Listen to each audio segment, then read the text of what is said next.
السلام علیکم ورحمۃ اللہ وبرکاتہ۔ ناظرین، میں آپ سبھی کا میرے YouTube channel Islamic authentic talk میں خیر مقدم کرتا ہوں۔ آج کی اس ویڈیو میں ہم ایک ایسے مسئلے کے بارے میں بتائیں گے جس میں ہمارے مسلمان بہت تذبذب کا شکار رہتے ہیں۔ غیر مسلموں کے تہوار مثلاً درگا پوجا، دیوالی وغیرہ میں کیا ہم اپنے غیر مسلم بھائیوں کو اس کی مبارکباد دے سکتے ہیں یا نہیں؟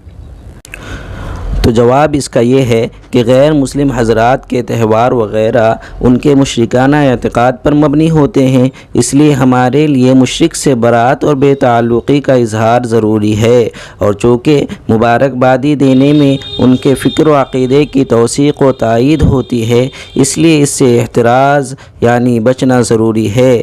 بسا اوقات یہ مبارکبادیاں دینا سلب ایمان کا بھی باعث ہو سکتا ہے، اس لیے ہمیں چاہیے کہ اس سے زیادہ سے زیادہ احتراز کرے، چاہے وہ مبارکبادی واٹس ایپ کے ذریعے ہو یا بالمشافہ ہو۔ ہم کو ان تمام مبارکبادیاں دینے سے بچنا چاہیے۔